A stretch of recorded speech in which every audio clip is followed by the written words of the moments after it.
Aquel día empezó como todos los demás, pero terminó con mi mundo patas arriba. Había cumplido 63 años. No esperaba nada especial, sinceramente. Desde que Fabiano desapareció en 2006, mis cumpleaños se convirtieron en silencios, disfrazados de rutina. Mi hija Sofía insistía en hacerme una torta, traerme flores o, al menos, llamarme con voz alegre para fingir que todo estaba bien. Y yo jugaba el juego, sonreía, le decía que estaba bien, que el tiempo cura todo, que ya no dolía, mentiras necesarias para que ella no cargara con mis fantasmas. Ese día llovía, una lluvia fina, insistente, de esas que no hacen ruido, pero mojan hasta los huesos. Estaba preparando un té en la cocina cuando escuché el timbre. Miré el reloj, eran las 3 de la tarde. No esperaba visitas. Cuando abrí la puerta, no había nadie, solo una caja de cartón, mediana, envuelta con papel marrón. No tenía remitente, ni logos, ni dirección. Solo mi nombre, Isobel, escrito en letras negras, con una caligrafía que reconocí al instante. No podía ser. Mi corazón dio un salto, violento. ¿Esa letra? Era la de Fabiano. No había duda. Cada curva, cada trazo, cada inclinación. Era como si lo estuviera viendo escribir en la mesa del comedor, con su taza de café al lado y su mirada medio perdida. Me temblaron las manos. Cerré la puerta despacio y llevé la caja a la mesa. La observé unos minutos, sin tocarla. El sonido del reloj de pared marcaba los segundos como martillazos. Finalmente respiré hondo y abrí la tapa. Dentro solo había 2 cosas. Una fotografía antigua y un billete doblado en 4. La foto era nuestra. De 2005. Estábamos abrazados, en la playa, riendo. Yo llevaba ese vestido azul que él decía que me hacía ver como si el mar me envidiara. Él tenía el cabello revuelto por el viento y una sonrisa que, en ese momento, yo creía sincera. Esa foto solo existía en un marco de mi mesa de noche. Nunca la digitalizamos, nunca la compartimos. Solo él y yo teníamos una copia. ¿Cómo podía estar ahí? Con el corazón latiendo como un tambor, abrí el billete. La letra era la misma, simple, clara, sin adornos. Decía, ya estoy en casa. Nada más, ni un saludo, ni un nombre. Solo esa frase, y era suficiente para hacerme tambalear. Dejé caer el papel. Me llevé las manos a la boca. Me costaba respirar. ¿Qué significaba eso? ¿Era una broma cruel? ¿Alguien se estaba burlando de mí? ¿O era realmente él? Me levanté de golpe. Sentí una urgencia que no sabía explicar. Revisé la puerta. La cerré con llave. Miré por la ventana. Nadie en la calle. Volví a mirar la caja.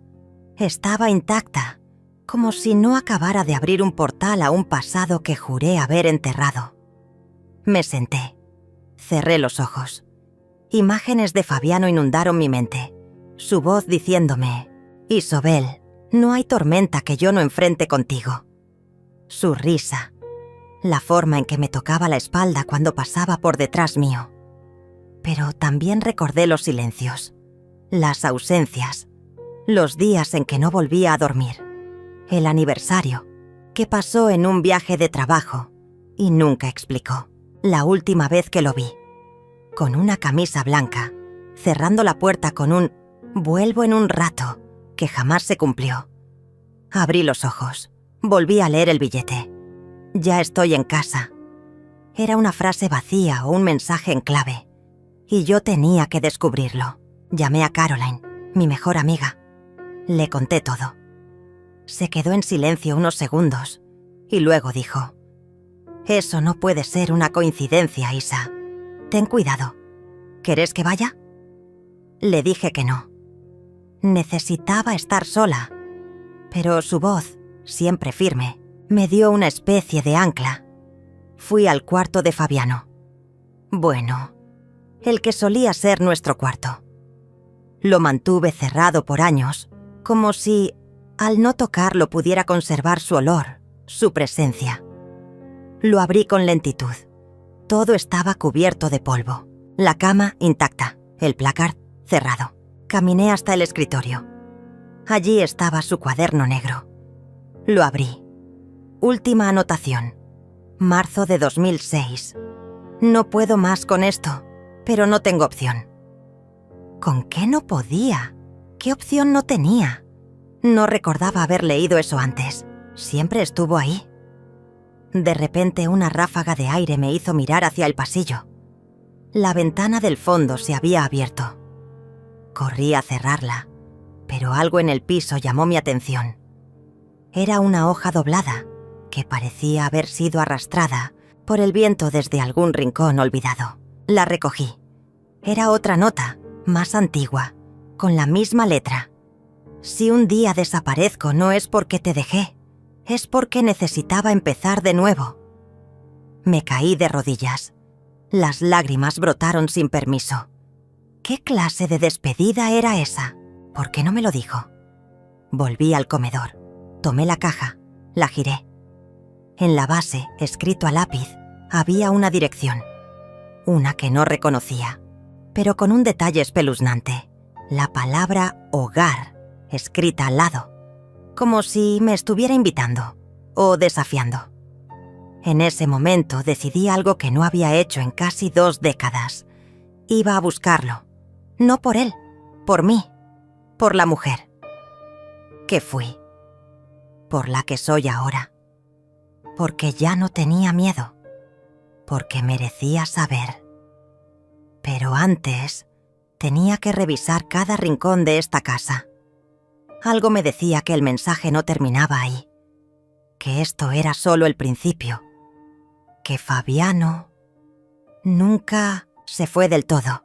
Me cuesta recordar exactamente el primer momento en que me enamoré de Fabiano. Tal vez fue la forma en que me miró la primera vez que nos cruzamos en la biblioteca, cuando tenía poco más de 30 y él acababa de mudarse al barrio. O quizás fue cuando me ayudó a cargar una bolsa de naranjas rotas sin decir una palabra, simplemente actuando con esa calma natural que lo envolvía todo. Lo cierto es que, cuando me di cuenta, ya estaba dentro de su mundo. Y él, dentro del mío. Fabiano era magnético. No de esa manera estridente que tienen algunos hombres, sino con un tipo de presencia que llenaba la habitación sin necesidad de hablar. Su voz era baja, grave, y cuando se reía, cosa que hacía a menudo en aquellos días, parecía que el aire se volvía más cálido. Me decía cosas que, en su momento, parecían verdades eternas. Yo no quiero pasar por la vida solo. Te encontré y no pienso soltarte. Cosas así, frases que enmarcaban el alma. Durante los primeros años, nuestra vida fue una coreografía perfecta. Teníamos rituales. Cada mañana, él preparaba el café y me lo dejaba en la mesita de luz. Incluso cuando yo todavía dormía, le gustaba leer el diario en voz alta y comentar noticias como si el mundo girara alrededor de nuestro desayuno. Yo escuchaba, sonreía y le respondía con frases que se volvieron nuestras. Si el mundo arde, al menos lo vemos juntos. Los domingos eran sagrados. Hacíamos caminatas por el parque, comprábamos medialunas en la panadería de la esquina y a veces, si llovía, nos quedábamos en la cama hasta tarde, viendo películas antiguas. A él le encantaban los thrillers franceses, a mí, los dramas italianos. Terminábamos viendo lo que fuera, abrazados, compartiendo el silencio. A veces, solo escuchar su respiración me bastaba para sentirme a salvo. Cuando nació Sofía, su entrega fue total. Le cantaba canciones inventadas, la alzaba como si fuera de cristal y decía cosas como: «Esta niña va a ser más fuerte que nosotros juntos». Y yo lo creía, porque Fabiano tenía esa forma de decir las cosas que te convencía, aunque no tuvieran lógica. Me decía Isa, con una ternura que nadie más logró imitar jamás. Nuestra casa era modesta, pero llena de detalles que hablaban de nosotros. Libros apilados por doquier, plantas que él se empeñaba en regar aunque yo siempre las olvidara, fotos en blanco y negro colgadas con clips porque nunca terminábamos de enmarcarlas. Incluso teníamos un rincón reservado a escribirnos cartas, una especie de juego que inventamos. Cuando uno tenía algo difícil de decir, lo escribía. Dejaba la carta en la bandeja del escritorio y el otro la leía en silencio. Era nuestra forma de no herirnos con palabras dichas en caliente. Aunque, durante muchos años, esas cartas solo fueron notas amorosas, poemas robados o confesiones pequeñas como «Hoy soñé contigo, te veía a los 80, todavía hermosa». A veces, Fabiano me tomaba de la mano y me decía «No importa qué pase, no te voy a dejar. Pase lo que pase, vas a mirar a tu alrededor y voy a estar ahí». Palabras que, en ese entonces, me hacían sentir la mujer más afortunada del mundo. Hoy, duelen como cuchillas oxidadas. Recuerdo que una vez tuvimos una pelea por una tontería. Yo había olvidado su chaqueta favorita en la tintorería. Él se enojó, pero luego volvió a casa con una nueva diciendo: «Perder cosas solo significa que hay espacio para algo mejor». Esa frase me quedó grabada. Años después, la entendería desde otro ángulo mucho más oscuro. Nunca fue violento, nunca levantó la voz, pero había algo en su forma de mirar cuando estaba molesto que te hacía desear no haber cometido ese error. Aún así, en los primeros tiempos, ese lado suyo casi no aparecía. Era un hombre atento, simpático con los vecinos, solidario. Ayudaba a arreglar caños, a cambiar focos, a podar árboles. Todos lo querían, todos lo admiraban. A veces me sentía en una novela, la esposa del hombre ideal. Sofía creció en medio de ese ambiente amoroso. Jamás presenció una discusión. Él le leía cuentos antes de dormir. Cocinaba con ella los sábados. Y cuando cumplió 15, le construyó una biblioteca entera solo para sus novelas favoritas. Yo lo miraba hacer todo eso con una mezcla de orgullo y gratitud. ¿Cómo podía haber tenido tanta suerte? Los viajes fueron pocos, pero intensos. A Fabiano no le gustaba dejar la casa sola. Decía que las paredes hablan cuando no estamos y que prefería escucharlas siempre. Así que nuestras vacaciones eran a lugares cercanos. Una cabaña en el bosque, un hotel perdido en la sierra, una posada junto al río. Siempre con su cámara colgada al cuello, registrando instantes que luego imprimía y pegaba en un álbum que tituló Nuestra línea de tiempo. Había algo hipnótico en su capacidad de hacerte sentir única. Me escribía cartas, incluso cuando no tenía por qué. Me dejaba post-its en la heladera. Hoy soñé que volvíamos a casarnos. Sí, otra vez. O me regalaba pequeñas cosas sin motivo. Una flor silvestre, un libro viejo, una caja de música con nuestra canción.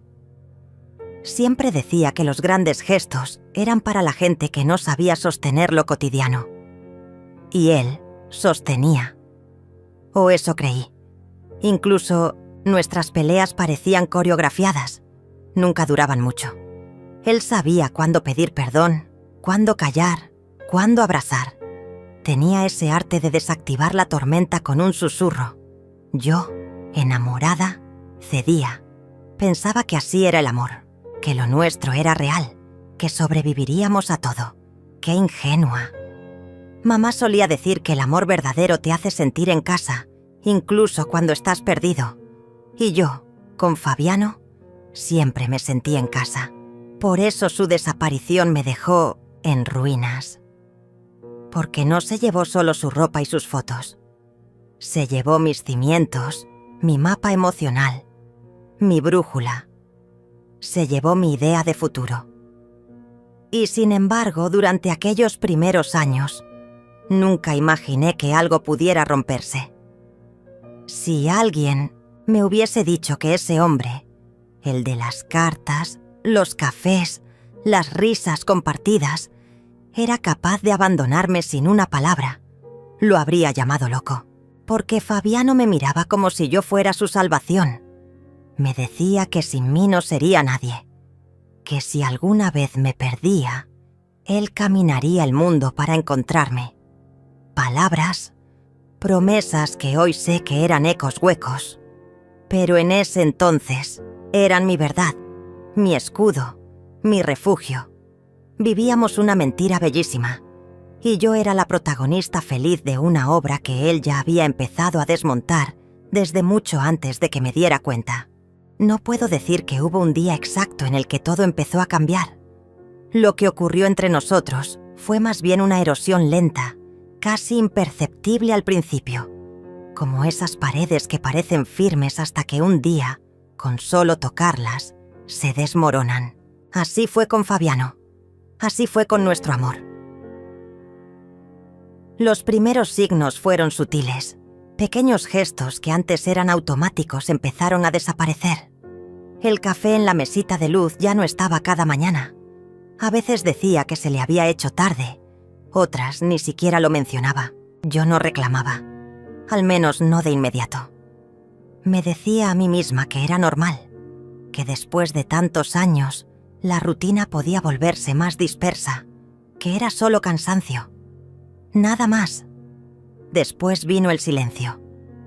No el silencio cómodo de antes, ese que compartíamos en los domingos de lluvia, sino un silencio denso, cargado, como si las palabras se hubieran agotado, como si su presencia ya no necesitara traducción. Fabiano dejó de leer el diario en voz alta. Se encerraba en el cuarto de estudio durante horas. Decía que trabajaba, pero no me dejaba entrar. Antes, ese cuarto era nuestro refugio de ideas. Ahora, era un muro. A veces, cuando le hablaba sentía que me escuchaba desde lejos, como si yo estuviera detrás de un vidrio y mis palabras apenas le llegaran. «¿Qué dijiste, Isa?», repetía con frecuencia, aun si lo que le había dicho estaba claro. Era como si necesitara ganar tiempo para formular una respuesta, como si mi voz le resultara ajena. Empecé a notar sus ausencias. Al principio, salidas breves. Después, noches que llegaban más tarde. No siempre con explicaciones convincentes. Me encontré con Juan. Estuve en la ferretería. Se me hizo tarde en el taller. Pero algo en su tono no encajaba. Ya no había el entusiasmo de compartir detalles, solo frases secas. Un día lo vi mirar su celular con una expresión que no reconocí. No de preocupación, ni de urgencia. Era otra cosa. Como si alguien del otro lado de la pantalla le ofreciera una vida distinta. Y cuando me acerqué, lo guardó con rapidez. Me sonrió, pero sus ojos no lo hicieron. Esa fue la primera vez que sentí un frío que no venía del invierno. Lo vi por la espalda, caminando por la casa, y me pareció un extraño.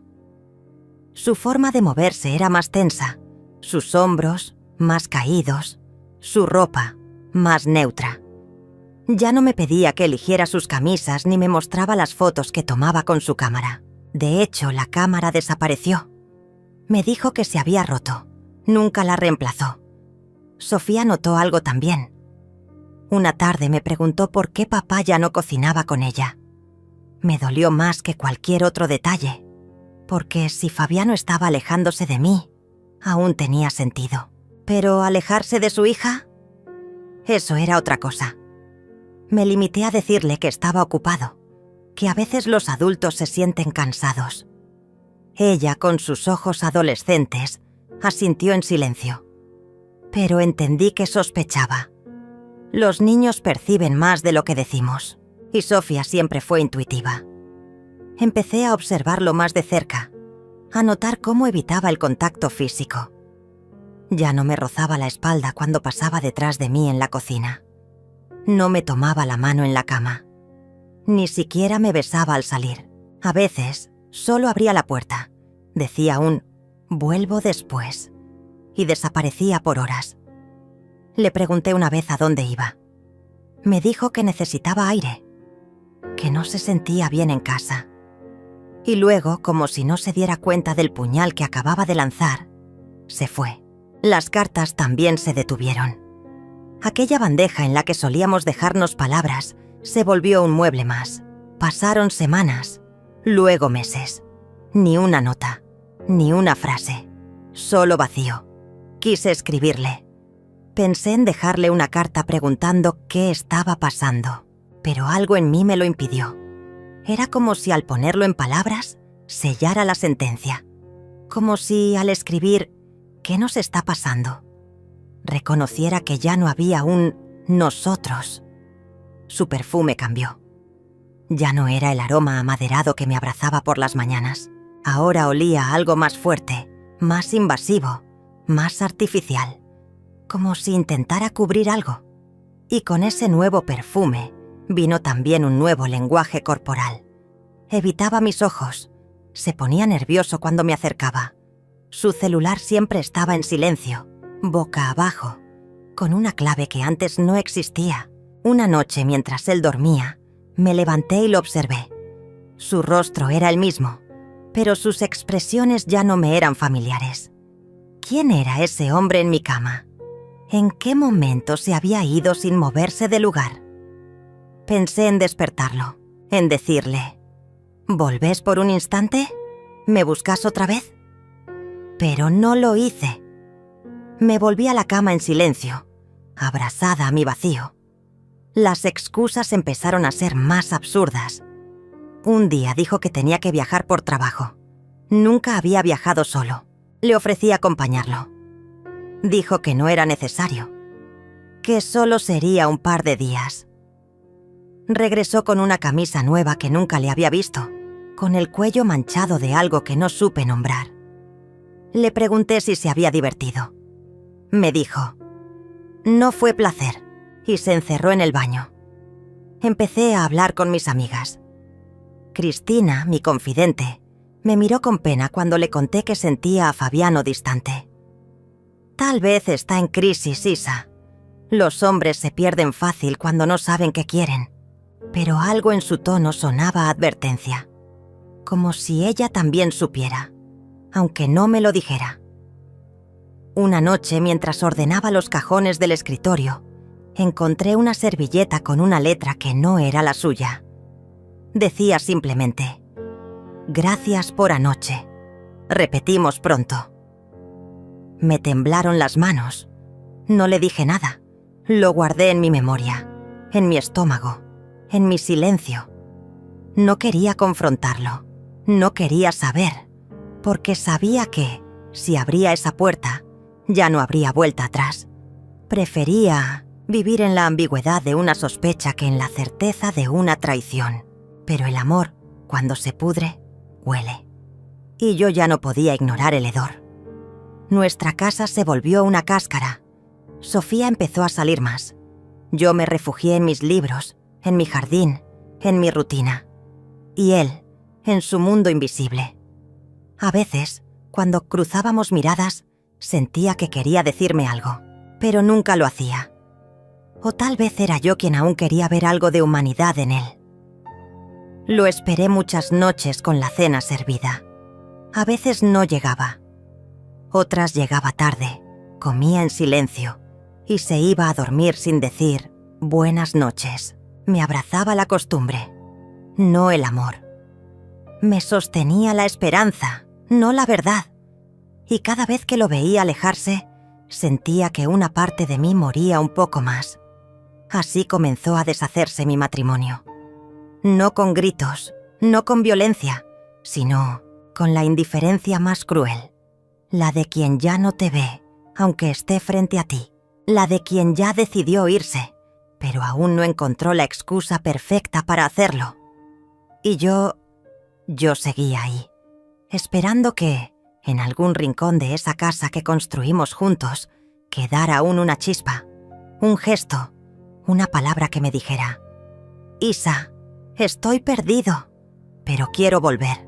Nunca llegó, y en el fondo ya sabía que no lo haría. Nunca fui una mujer de dramatismos. Aprendí, desde joven, a resolver las cosas con calma, con lógica, con esa firmeza silenciosa que muchas veces es la única herramienta que tenemos las mujeres para no derrumbarnos. Pero hay momentos en la vida en los que ni el autocontrol más severo puede salvarnos del dolor.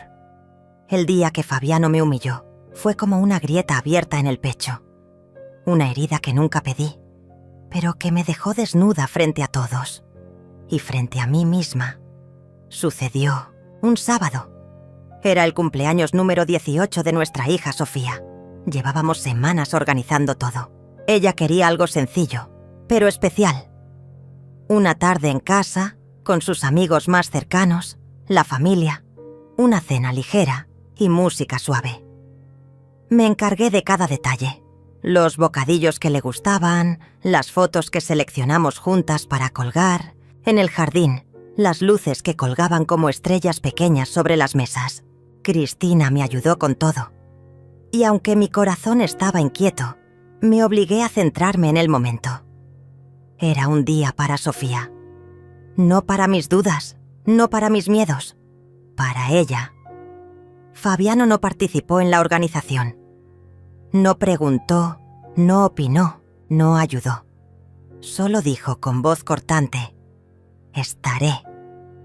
Como si su presencia fuera una carga, como si asistir al cumpleaños de su propia hija fuera un favor. Lo esperé toda la tarde. Mientras recibíamos a los invitados, yo revisaba el reloj. Las 6, las 7, las 8. Nada. Sofía me miraba de reojo, intentando disimular su decepción. Seguro viene más tarde, mamá. Debe estar atrapado con algo. Le sonreí. Mentí para protegerla. Para protegernos. A las 8:30 llegó, con una camisa que nunca había visto, perfumado con ese aroma invasivo que ya no me decía nada. No traía regalo, ni una flor, ni una carta, nada.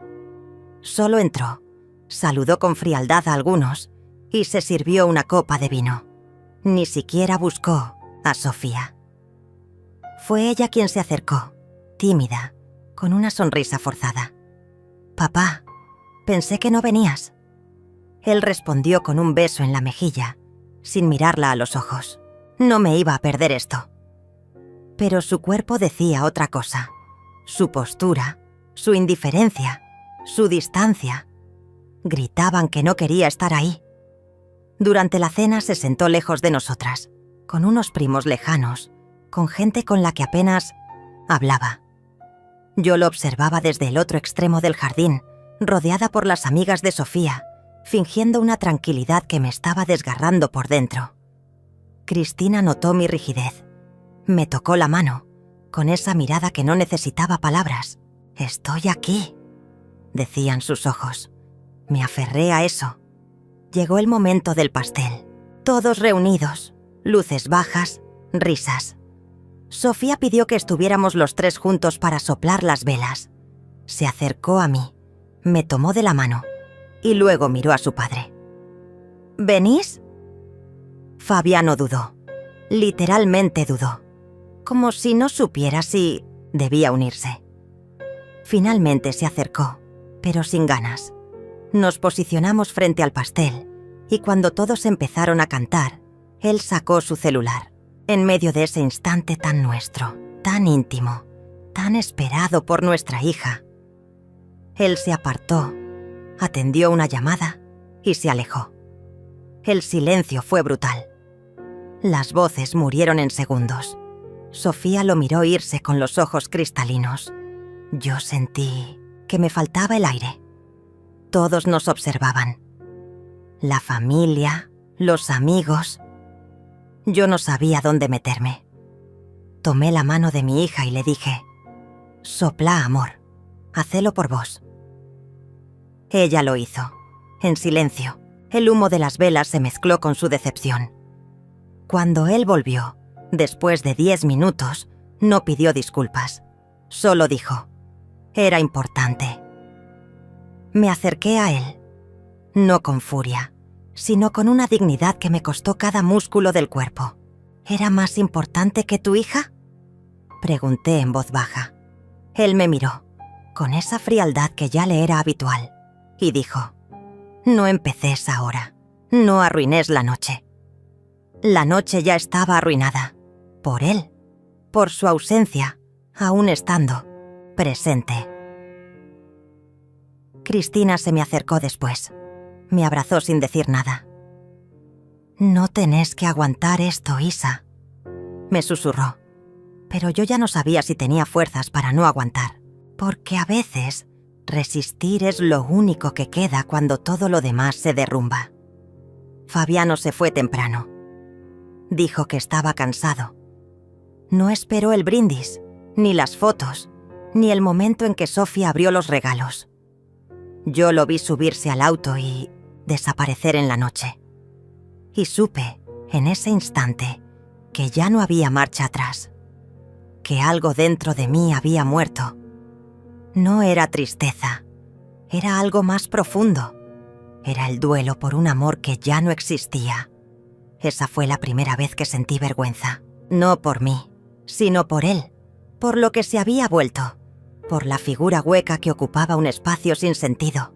Y al mismo tiempo, supe que ya no lo necesitaba, que si él había elegido irse, aunque aún viviera bajo el mismo techo, yo también podía elegir seguir. Esa noche, cuando todos se fueron, recogí los restos de la fiesta sola. Sofía se encerró en su cuarto. No lloró, al menos no delante de mí. Pero sé que lo hizo. Lo supe por la forma en que al día siguiente evitó hablar del tema, por cómo se refugió en la música, en sus libros, en sus auriculares, como yo me refugié en el silencio. Guardé los platos, apagué las luces y me senté en la oscuridad del comedor. Miré la silla vacía donde Fabiano debería haber estado y por primera vez deseé que no volviera. No sé cuánto tiempo pasé ahí. Solo recuerdo que, al levantarme, tomé una decisión. No lo confrontaría. No le pediría explicaciones. No le suplicaría amor. Porque entendí que pedir amor es la forma más cruel de humillarse. El amor no se ruega. Se siente. O no se siente. Y él ya no lo sentía. Los días siguientes fueron una prueba de resistencia. Compartíamos la casa como dos extraños. Él se levantaba temprano, salía sin decir adiós. Yo lo evitaba. Nos cruzábamos apenas en los pasillos. No discutíamos, no hablábamos, no éramos. Sofía también se sumió en su propio mundo. Me dolía verla así, pero sabía que no podía forzar una sanación que aún no llegaba. Nos unía el silencio, un silencio lleno de preguntas que nadie se atrevía a formular. Una tarde, Cristina vino con una botella de vino. «No vengo a hablar de él», me dijo al entrar. «Vengo a hablar de vos». Lloré por primera vez en semanas. Lloré como una nena, como una mujer rota.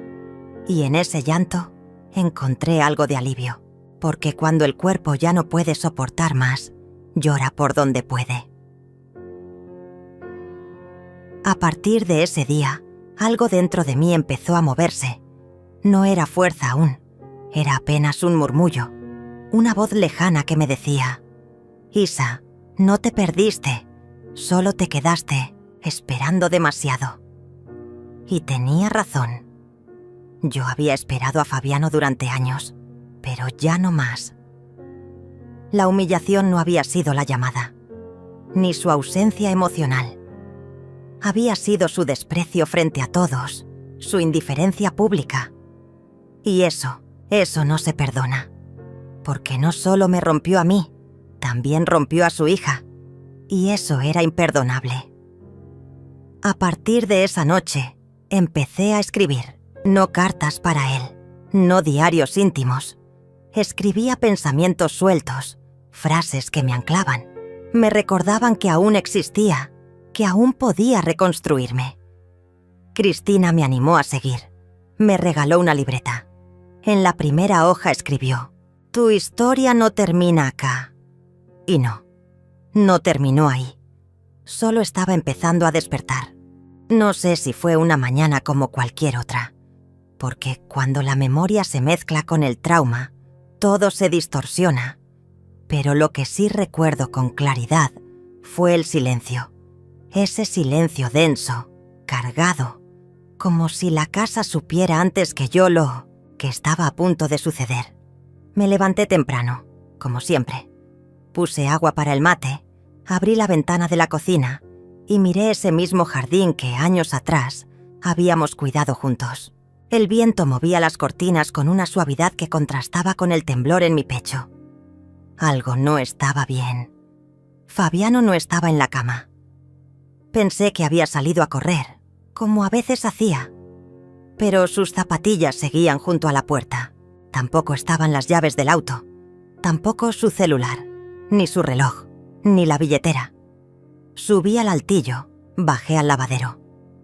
Nada. Llamé su nombre, no como quien busca, sino como quien suplica una respuesta. Pero nadie respondió. No hubo nota. No hubo explicación. Solo ausencia. Esa ausencia cruda, que no deja lugar a dudas. Porque cuando alguien desaparece con premeditación, el vacío que deja tiene forma. Y yo la sentí. Una forma exacta, cruel, fría. Él se había ido, sin despedirse, sin mirar atrás. Durante los primeros minutos no reaccioné. Me quedé parada en medio del pasillo, con las manos temblando y el alma estrujada. Mi primer impulso fue pensar que algo le había pasado. Llamé a su trabajo. No se había presentado. Llamé a su hermano. No sabía nada. A su madre. Tampoco. Revisé los cajones. Me faltaban documentos. El pasaporte. Algunos papeles de cuentas. Me invadió una angustia tan violenta que caí de rodillas. Literalmente. Como si mi cuerpo ya no pudiera sostenerme. Llamé a Cristina. Tardó 7 minutos en llegar. Me encontró sentada en el suelo, abrazada a mí misma. Se fue, le dije. ¿Estás segura?, preguntó con esa voz que ya intuía la verdad. No dejó nada. No está su pasaporte, ni su ropa. Nada. No está. Ella me abrazó, me sostuvo, me ayudó a ponerme de pie. Y ahí empecé a llorar. Pero no era un llanto de tristeza. Era algo más primitivo. Era desgarro. Era furia. Era la certeza de que había sido abandonada. Las horas siguientes fueron un torbellino. Fui a la comisaría. Hice la denuncia. Desaparición voluntaria. Dijeron, seguramente volverá en unos días. No, respondí. No volverá. Nadie entendía. Porque cuando alguien se va así, no hay retorno. No hay duda. Se fue porque quiso, porque planeó hacerlo, porque ya no le importaba lo que dejaba atrás. Sofía llegó a casa esa tarde. Venía de la universidad. La vi entrar con su mochila, sus auriculares puestos, su sonrisa apagada. Le preparé un té. Me senté frente a ella. No sabía cómo decírselo. No había forma amable. No había manera de endulzar esa herida. Así que fui directa. ¿Tu papá se fue? Ella parpadeó confundida. ¿Cómo que se fue? Me miró, esperando que dijera que era una broma, una exageración. Desapareció. Hoy a la mañana. No está. No dejó aviso. Su rostro se transformó. El gesto de niña herida, de mujer joven rota. ¿Por qué?, preguntó apenas en un susurro. No supe qué responderle. Porque no fue capaz de quedarse, dije. Porque no tuvo el coraje de enfrentar lo que rompió. Ella no lloró, no gritó, solo se encerró en su cuarto. Y esa indiferencia dolía más que cualquier lágrima. Esa noche no dormí. Caminé por la casa como un alma en pena. Miraba sus fotos, su taza de café, su lado del armario. Todo seguía ahí. Y al mismo tiempo, ya no había nada. Llamé a conocidos, amigos. antiguos compañeros. Nadie sabía nada. O al menos eso decían. Me empecé a obsesionar. Pensé en revisar cámaras de seguridad. Pensé en contratar a alguien. Pero me detuve. ¿Qué iba a encontrar? ¿Una verdad que no quería saber? Pasaron los días, luego las semanas. Lo declararon desaparición voluntaria. El expediente se cerró sin novedades. Algunas personas murmuraban. Tal vez tenía otra familia. Quizás estaba metido en algo raro. Capaz que necesitaba empezar de nuevo. Yo escuchaba todo. Pero no decía nada, porque en el fondo ya lo sabía. No había misterio, solo cobardía. Fabiano no se había perdido. Fabiano se había fugado. Y aún así, no pude evitar buscarlo. Me volví adicta a los foros, a los grupos de personas desaparecidas, a las noticias de gente que había abandonado su vida. Buscaba patrones, indicios, nombres. En una de esas búsquedas encontré algo. Un auto similar al de él, visto en otra provincia. Una cámara de peaje lo había captado.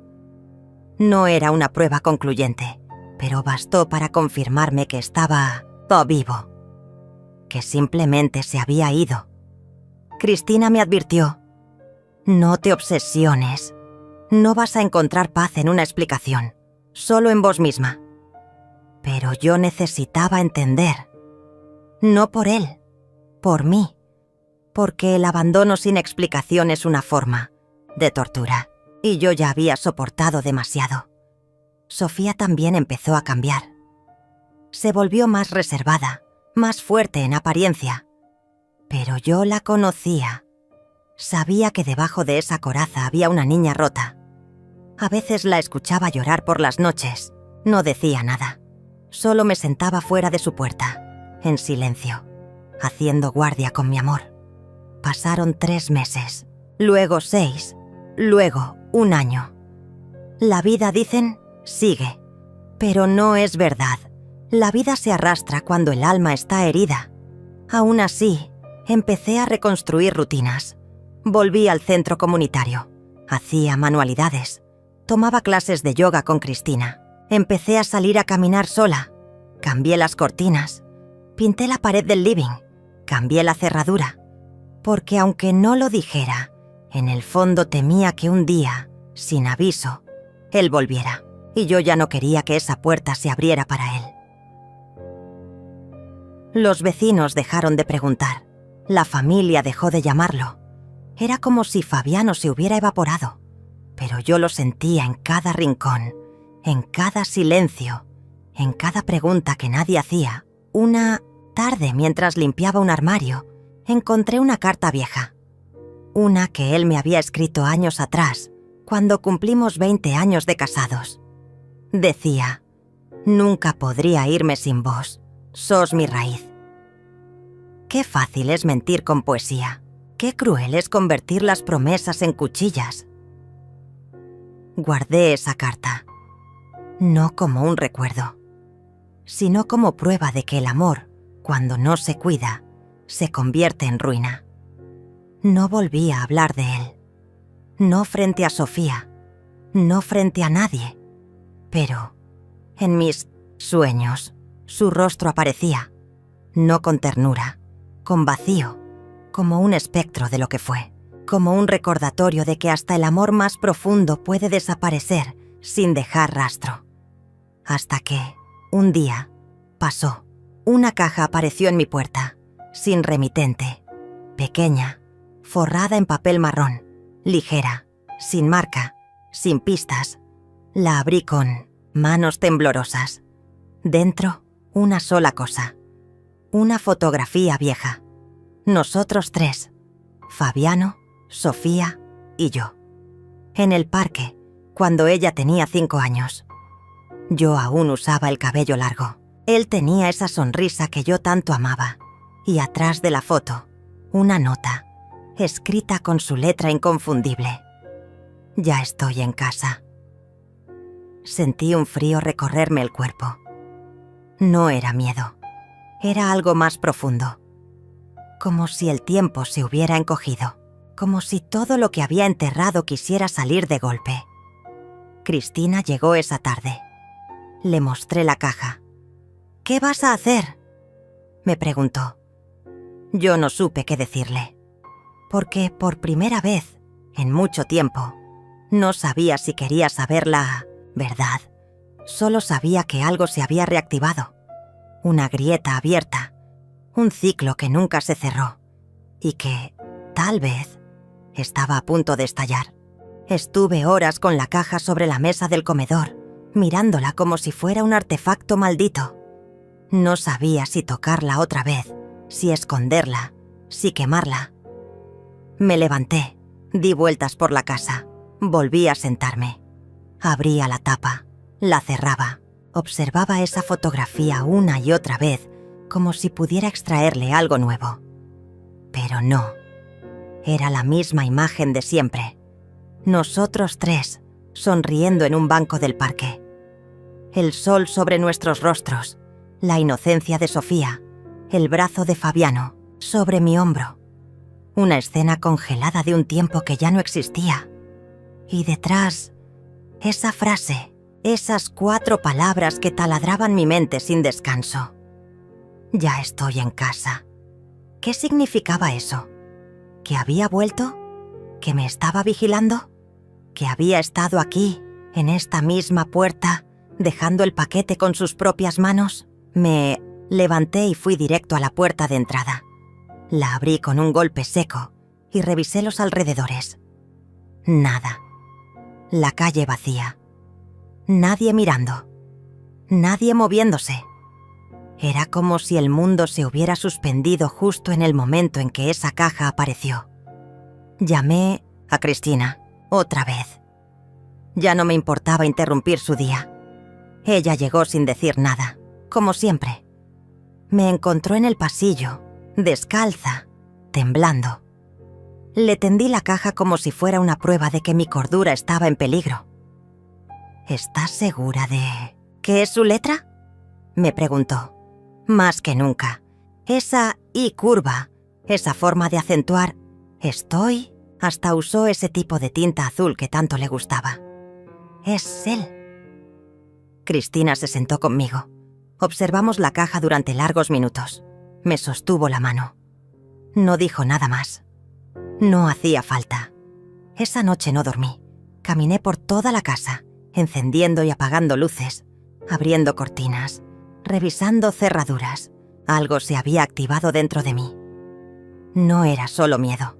Era una alerta, una presencia. Sentía que él estaba cerca, que nunca se había ido del todo.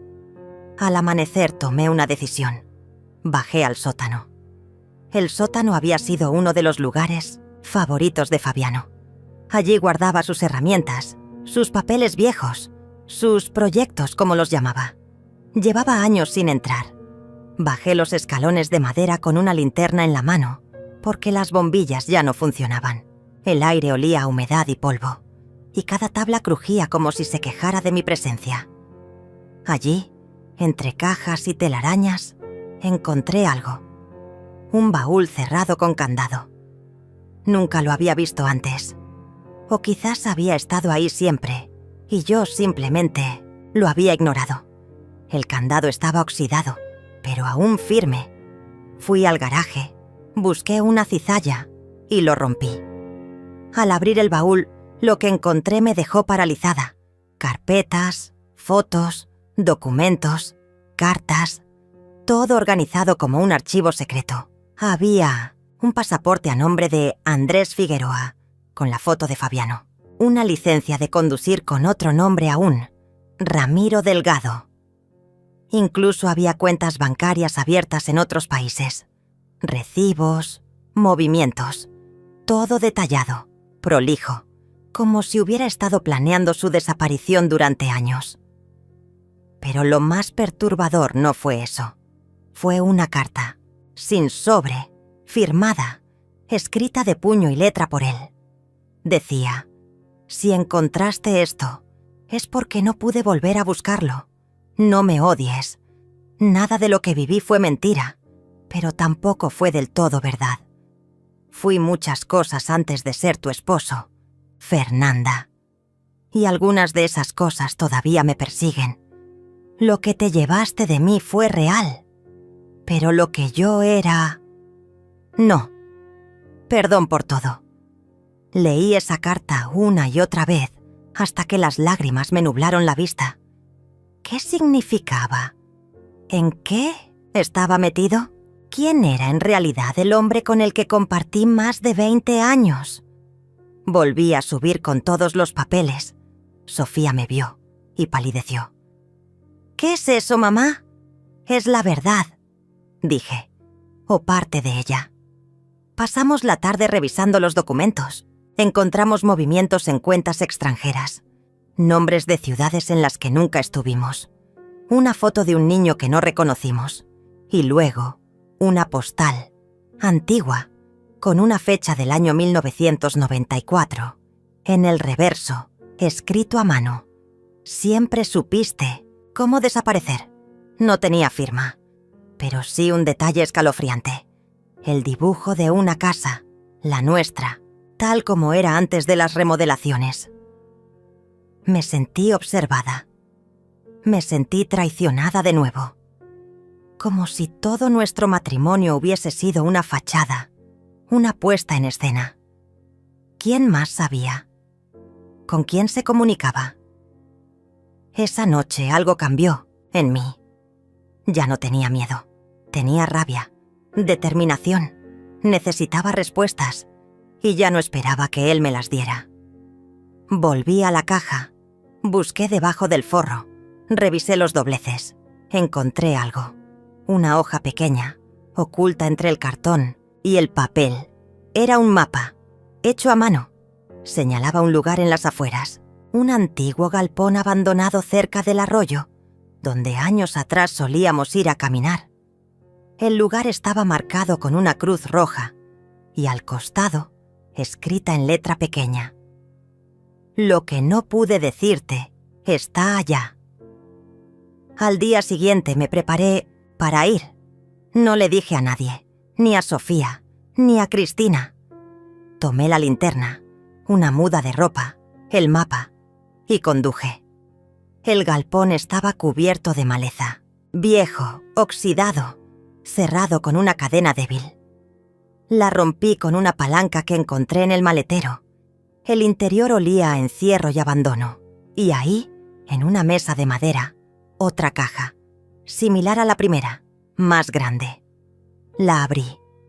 Dentro, una carpeta. Y dentro de esa carpeta, pruebas, fotos de hombres armados, recibos de transferencias, documentos sellados y algo más.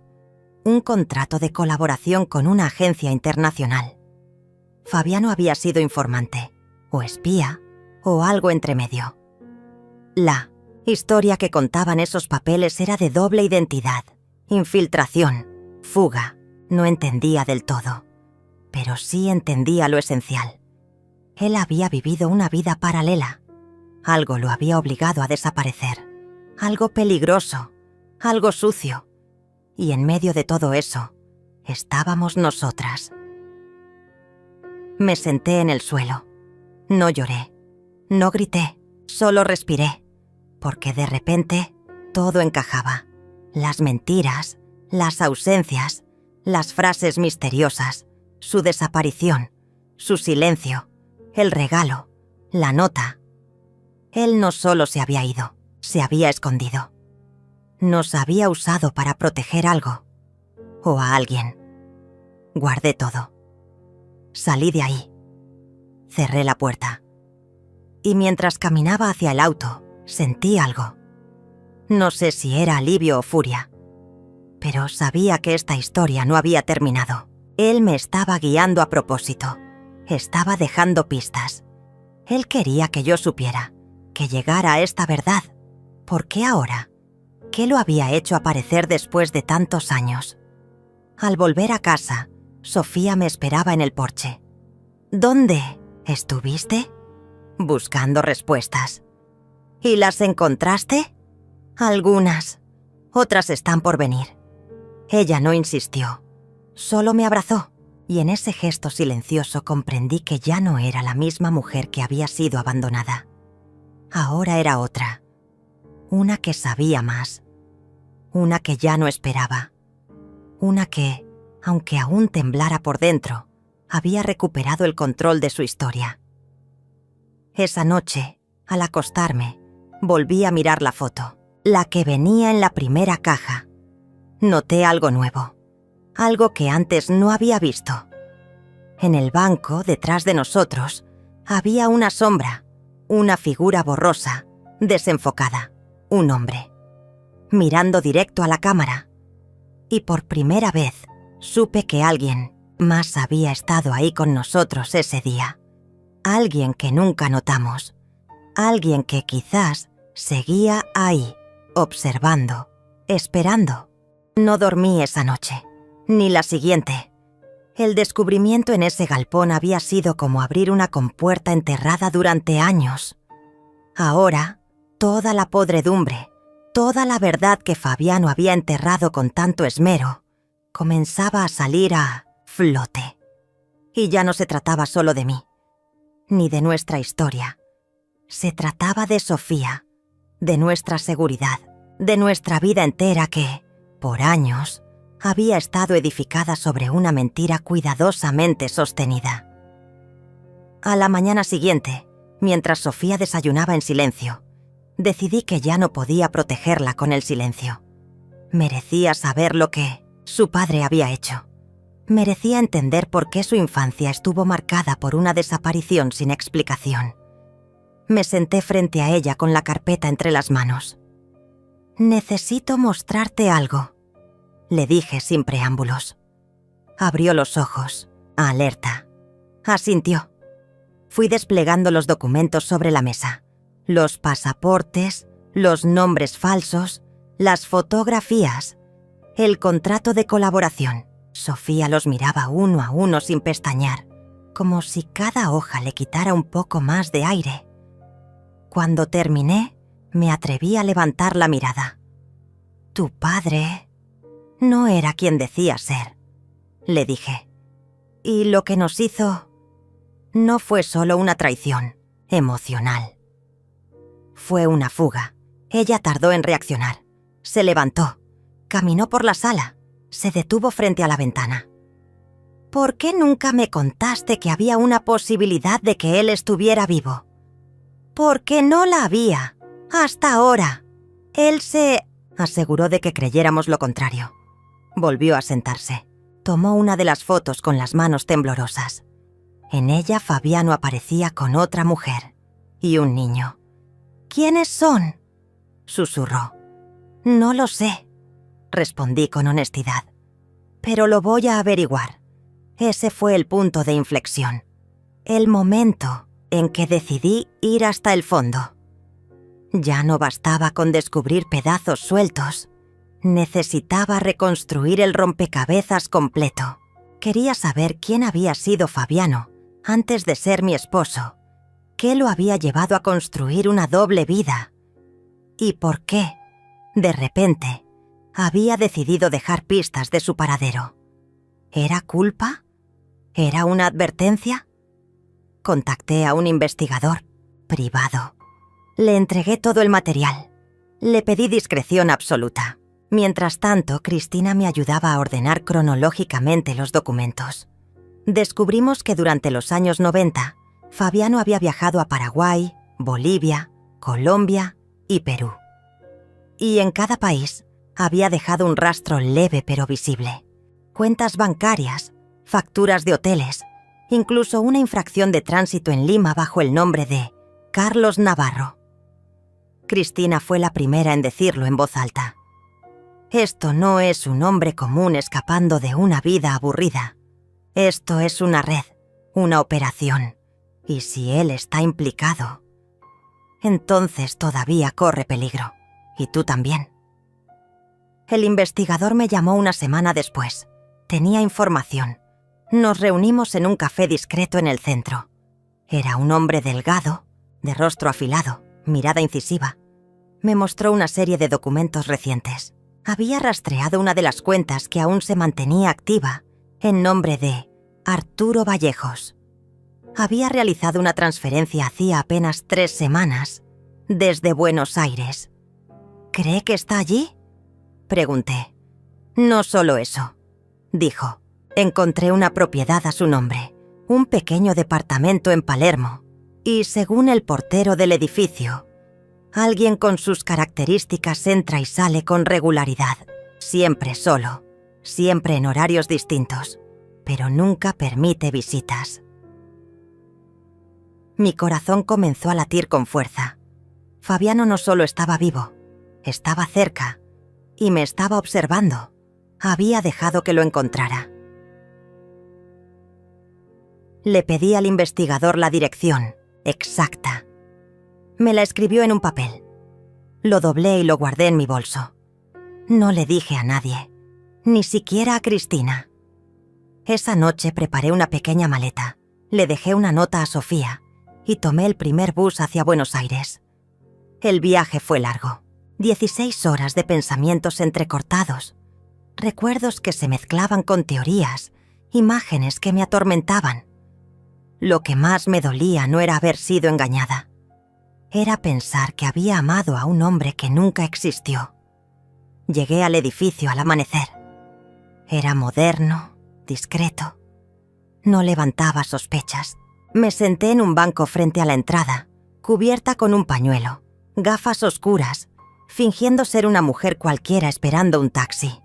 Pasaron horas, gente entrando y saliendo, parejas, ancianos, un repartidor. Y entonces lo vi. Cabello más blanco, más delgado. Pero era él, Fabiano. Caminaba con paso firme, pero miraba hacia todos lados. Llevaba una bolsa de pan en una mano. Entró sin mirar atrás. Me temblaban las piernas. No podía moverme. Tenía que haberme acercado, gritado su nombre. Pero no lo hice. No aún. Quería ver más, saber más. Esperé a que saliera de nuevo. Volvió a salir al mediodía. Esta vez lo seguí. Lo vi entrar a una pequeña cafetería. Se sentó solo, pidió un café, sacó un cuaderno y comenzó a escribir. Observaba a su alrededor constantemente, como si esperara que alguien lo reconociera. No me acerqué. No aún. Regresé al día siguiente. Y al otro. Durante 3 días lo seguí, en silencio, observando, aprendiendo sus movimientos. Necesitaba asegurarme, necesitaba estar preparada. Y entonces lo confronté. Fue en el parque, en una banca bajo los árboles, el 4.º día. Me senté a su lado sin decir nada. Él giró la cabeza, me miró y no dijo una palabra, ni sorpresa, ni culpa, ni alegría. Solo me miró como si me hubiera estado esperando. «Hola, Fabiano», dije. Él respiró hondo, cerró los ojos. «Sabía que vendrías», susurró. Pasaron segundos eternos en los que no supe si abrazarlo, abofetearlo o simplemente huir. «¿Por qué?», pregunté. «Porque no podía quedarme, porque era eso o arrastrarte conmigo». «¿Y Sofía?». «Pensé que estarían mejor sin mí». «Te equivocaste», él asintió. Y por primera vez en años, vi lágrimas en sus ojos. «Me duele cada día», dijo. «No hay noche que no imagine tu rostro. No hay momento en que no piense en lo que perdí». «No perdiste nada, Fabiano. Lo destruiste. Con tus decisiones. Con tus silencios». Me entregó una carpeta. Más papeles, más confesiones. Esta vez, firmadas. Era su testimonio completo. Sobre operaciones encubiertas en los años 90, colaboraciones con gobiernos, fugas, amenazas, traiciones internas. Había denunciado todo y estaba esperando el juicio, bajo custodia discreta, con identidad protegida. «¿Y ahora qué?», pregunté. «Ahora tú decides, si me entregas, si me denuncias, si vuelves a desaparecerme. Ya no tengo más fuerzas, ya no huyo». Me levanté sin responder. Lo miré una última vez. Y caminé. No me detuvo. No me llamó. Solo quedó ahí, mirando el suelo. Volví a casa con el alma en carne viva. Pero también con algo distinto. Paz. Había enfrentado al fantasma. Había mirado al hombre que me rompió. Y seguía viva. Y más fuerte que nunca. Llevé la carpeta a un abogado. Iniciamos los trámites. Su testimonio ahora sería legal. Y su identidad ya no sería un secreto. Pero lo más importante, lo había desenmascarado. Había arrancado la máscara al hombre que me dejó en ruinas. Y en ese acto, me había reconstruido a mí misma. Volver a casa no fue fácil.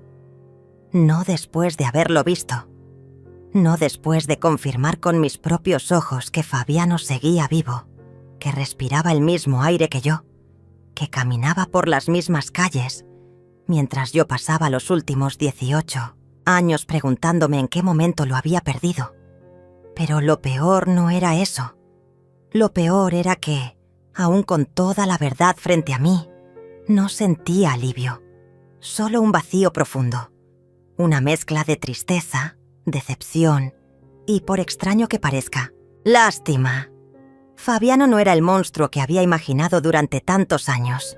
Tampoco era el hombre que una vez amé. Era una sombra, una figura rota, fragmentada por sus propias decisiones. Un hombre que había optado por la fuga como forma de vida. Pero yo no. Yo me quedé. Yo enfrenté el dolor, día tras día. Y ahora también enfrentaría la reconstrucción. La primera decisión que tomé fue simbólica.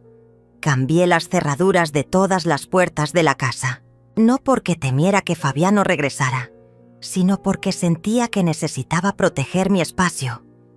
La casa que una vez construimos juntos ya no era suya. Era mía. Cada objeto, cada rincón, cada fotografía. Todo pasaba por mi filtro, por mi historia, y eso debía reflejarse también en las cosas pequeñas. Después hablé con Sofía. Fue una conversación larga, dolorosa, pero absolutamente necesaria. Le conté cada detalle del encuentro, cada palabra, cada silencio. Ella escuchó con los ojos, enrojecidos, mordiéndose los labios, asintiendo lentamente. «¿Y ahora qué hacemos con él?», me preguntó. «Nada», le respondí. «Ya no tiene poder sobre nosotras. No necesitamos hacer nada». Pero eso no significaba que no tomaría medidas. En los días siguientes, entregué toda la documentación al abogado. Testimonios, fotografías, copias de las confesiones de Fabiano. También inicié un proceso legal para cerrar cualquier vínculo legal o financiero que pudiera existir entre nosotros. No quedaría rastro. Ni cuentas compartidas, ni propiedades conjuntas, ni derechos hereditarios. Cristina, fiel como siempre, me acompañó en cada paso. Era mi testigo silenciosa, mi sombra protectora. «Has renacido, Isobel», me dijo una tarde, mientras tomábamos té en el jardín. «Pero lo hiciste a tu manera, sin escándalos, sin gritar, como solo las mujeres fuertes saben hacerlo», y tenía razón. Por primera vez en mi vida sentía que caminaba sin peso, sin culpa, sin cadenas invisibles. El proceso de reconstrucción no era solo legal ni material, era interno, emocional, espiritual. Volví a tomar clases de pintura, volví a escribir en mi cuaderno. Empecé a caminar por las mañanas, saludando a los vecinos, redescubriendo las calles de mi barrio como si fueran nuevas. Cada día, una pequeña victoria. Cada noche, un suspiro menos. Un día, encontré una carta en el buzón. No tenía remitente. Solo decía: «Perdón por todo. Estoy listo para desaparecer de verdad, si eso te da paz. F». La leí una sola vez. Luego la rompí en 1000 pedazos y la arrojé al viento desde el balcón. No necesitaba palabras. No necesitaba explicaciones.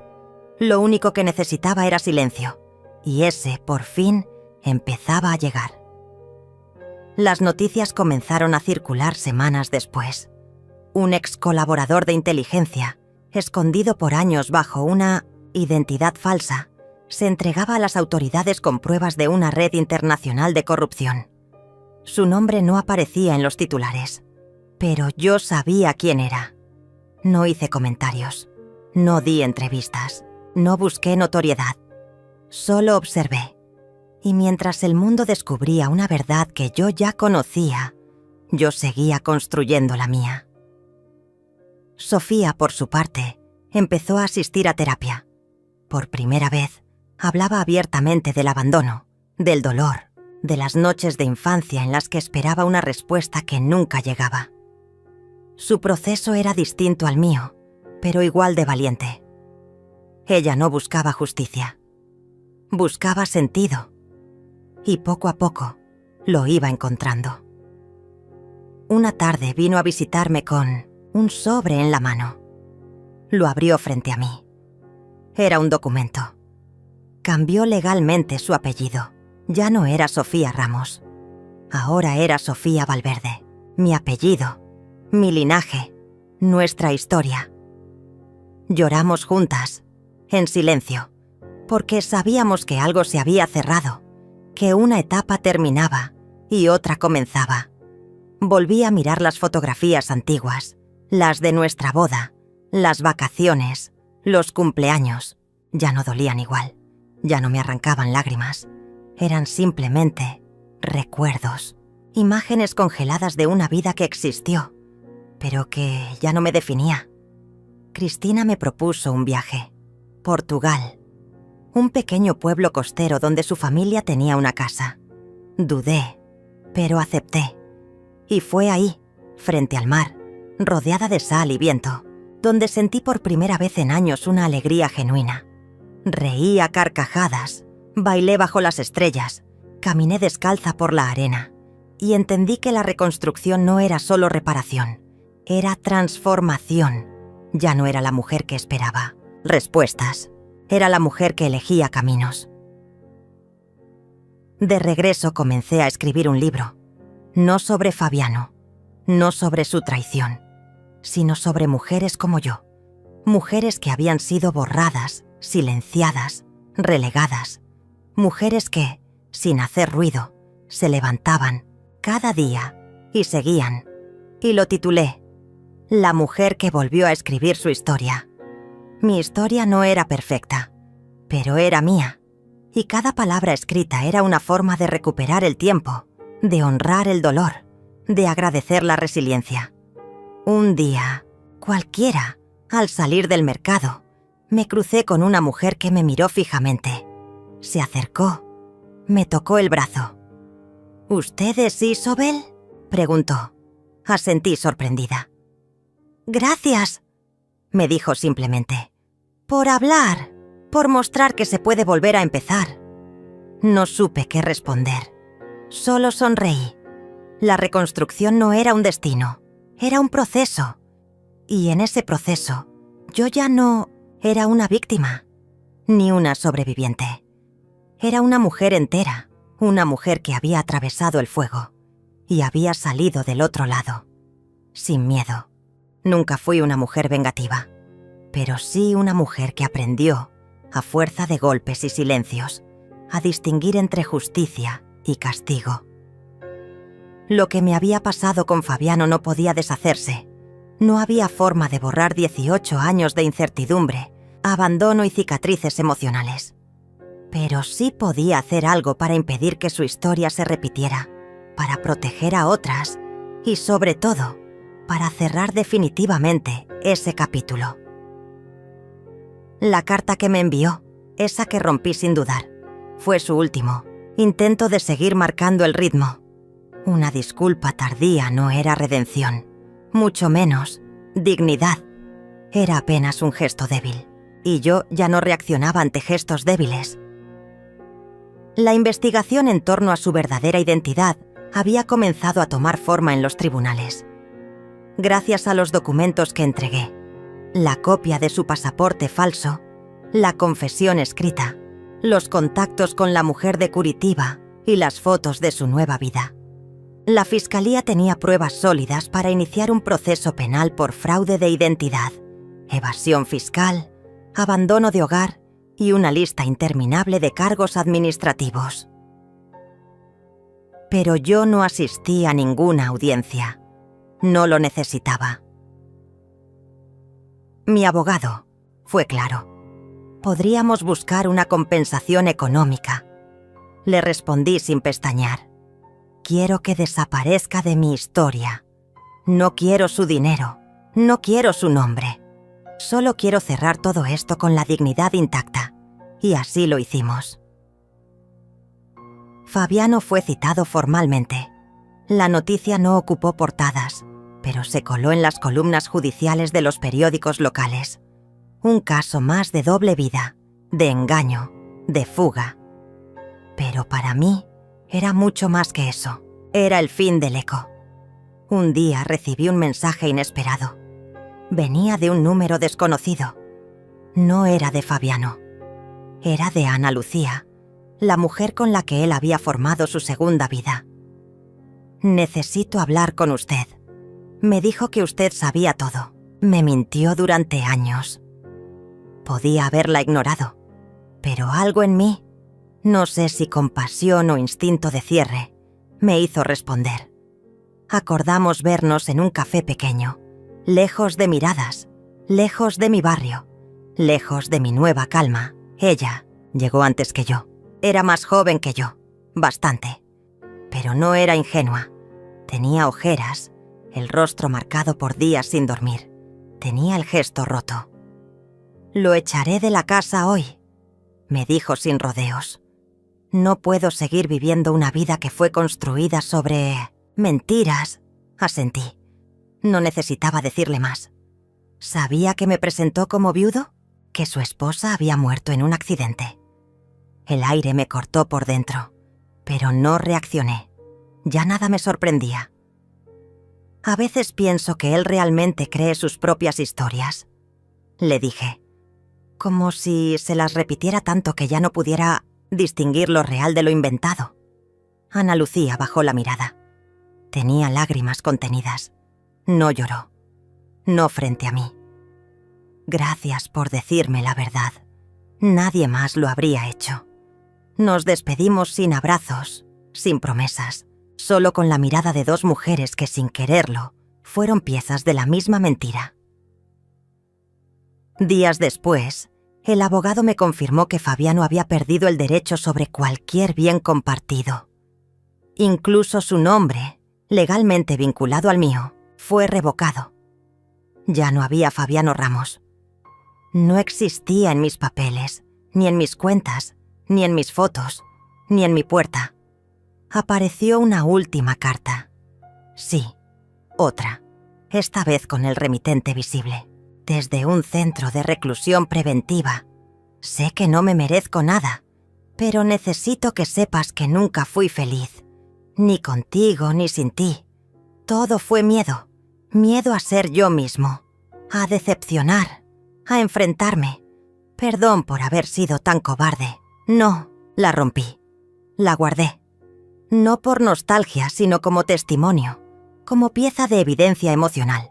Sofía la leyó. Me miró con ojos duros. «¿Y qué harás con esto?» «Nada», le dije. «Esta vez no haré nada. No necesito responderle». Él se hundió solo. Cristina me abrazó al escuchar el relato. No dijo nada. A veces, la amistad más profunda es la que se expresa con silencios. Las semanas pasaron. El juicio quedó sellado. Las consecuencias legales cayeron sobre él sin necesidad de que yo lo persiguiera. Lo había entregado al sistema, que lo juzgaran otros, que cargara con su propio reflejo. Pero la verdadera justicia fue otra. Fue la paz que sentí al desayunar sola y disfrutarlo. Al leer sin interrupciones. Al escuchar el viento sin sentir sobresaltos. Fue ver a Sofía recuperar su apellido, su voz, su risa. Fue volver a caminar con Cristina sin tener que mirar atrás. fue mirar mi reflejo en el espejo y encontrarme entera. Una noche, sentada en la terraza, escribí en mi diario algo que sellaba ese capítulo con tinta firme. Ya no espero respuestas. No le temo a los fantasmas. No cargo con culpas que no me pertenecen. Mi historia, por fin, me pertenece. Recibí una última llamada, esta vez de la policía. Me informaban que Fabiano había aceptado un acuerdo judicial. Confesión plena, sin apelación. Condena reducida. Trabajo comunitario. Asistencia psicológica obligatoria. No prisión, pero sí supervisión. ¿Era suficiente? Tal vez no para muchos, pero para mí, sí. Porque la verdadera condena no era el castigo legal. Era vivir con la conciencia de haber destruido tu propia vida con tus propias manos. Y esa cadena era mucho más pesada. Colgué sin decir palabra. Cerré la libreta. Respiré profundo. La justicia, al fin, había llegado. No con estruendo, no con venganza, sino como una brisa suave que limpia la tierra después de la tormenta. Miré al cielo. No le pedí nada. Solo agradecí. Y me prometí que desde ese momento, cada día lo viviría como quien ha recuperado algo irrecuperable. La dignidad, el nombre propio, la calma de un hogar donde ya no hay secretos. Un hogar donde, por fin, yo soy la única autora de mi historia. La vida no siempre ofrece finales claros. A veces, las cosas simplemente se desvanecen, se apagan, como una vela que ya no tiene más cera para sostener la llama. Pero yo necesitaba un cierre, uno real, uno tangible, no para él, para mí. Pasaron meses desde el último contacto judicial. Fabiano cumplía su sentencia a la sombra del anonimato, realizando trabajos comunitarios en un centro de rehabilitación para hombres en situación de calle. Irónico, pensé. Al fin estaba cara a cara con hombres que, como él, habían perdido su lugar en el mundo por decisiones propias. Nunca más supe si rehizo su vida. Tampoco me interesó. Yo, en cambio, comencé a escribir, a llenar páginas, con cosas que nunca había dicho. Palabras que me tragué por décadas, no para publicarlas, solo para sacar de mí todo lo que me pesaba. La escritura me sanó. Una tarde, mientras limpiaba el ático, encontré una caja antigua, de esas que una guarda con recortes de vida, cartas de mi madre, dibujos de Sofía, y entre todo eso, un sobre viejo, amarillento, sin abrir. No tenía fecha, pero estaba sellado con su letra. Lo reconocí de inmediato. Era de Fabiano. Debía haberlo dejado antes de desaparecer, quizás el mismo día. Un último intento de explicación o despedida que, por alguna razón, nunca vi hasta ahora. Dudé en abrirlo. Pero lo hice. Decía así: Isobel, si estás leyendo esto, es porque ya no estoy, o porque lo que fui ya no existe. No sé cómo pedir perdón. Ni siquiera sé si lo merezco. Me fui porque era cobarde, porque no sabía enfrentar la vida que construimos, porque me sentía pequeño frente a todo lo que tú eras. Nunca fue por falta de amor, fue por falta de mí mismo. Hubo un momento, antes de irme, en que estuve a punto de confesarte todo, pero te vi dormir, con el ceño fruncido, como si ya supieras, y no pude. Me odio por no haber sido mejor. Me odio por haberte arrastrado a una historia que no supiste que estaba rota hasta que se quebró en tus manos. Te mereces paz. Te mereces amor. Te mereces una vida entera, no mitades. Si algún día decides perdonarme, sabré que Dios existe. Si no lo haces, lo entenderé. Fabiano, lo leí una vez, luego otra más. No lloré, ya no quedaban lágrimas. Tomé el sobre, salí al jardín y encendí una pequeña fogata en el brasero que Cristina me había regalado, el mismo donde solíamos tostar castañas en invierno. Metí la carta. Vi cómo las palabras se retorcían en llamas. Cómo se deshacían, letra por letra, cómo se deshizo nuestra historia. Lentamente, en silencio, sin gritos. Sofía me miró desde la ventana. No dijo nada. No preguntó. Ya sabía. La vida desde entonces fue otra. No más sobres sin remitente. No más fantasmas. Solo café por la mañana, con pan recién hecho y libros abiertos. Cristina y yo hicimos un viaje juntas. Volvimos a aquel pueblo donde, de jóvenes, juramos en broma que viviríamos nuestra vejez. Y lo cumplimos. Alquilamos una casita frente al lago. Pintamos las paredes de colores absurdos. Llenamos el jardín de margaritas. Plantamos un limonero. Veces, en las tardes tranquilas, le escribía cartas que no enviaba. A él, a mí, a la Isobel que fui. Una noche, sola en mi habitación, encendí una vela. Me senté frente a un espejo. No para maquillarme, no para peinarme, solo para mirar. Me vi. Las arrugas en mi frente, las marcas en mis ojos, la firmeza en mi boca. Me hablé en voz baja. Sobreviviste. Y sonreí.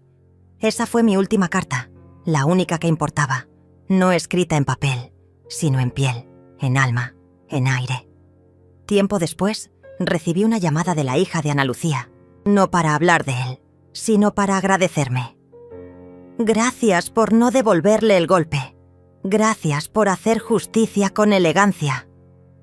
Le respondí que no era valentía, era necesidad, porque una mujer puede romperse, pero también puede reconstruirse con hilos de oro, como esas cerámicas japonesas que no esconden las grietas, sino que las celebran. Mis grietas me hicieron fuerte. Mi historia, por fin, era solo mía. Y si alguien algún día pregunta qué pasó con Fabiano, solo diré, él se fue. Y yo por fin regresé. La cámara se aleja. Yo cierro el diario, apago la vela y me duermo sin miedo.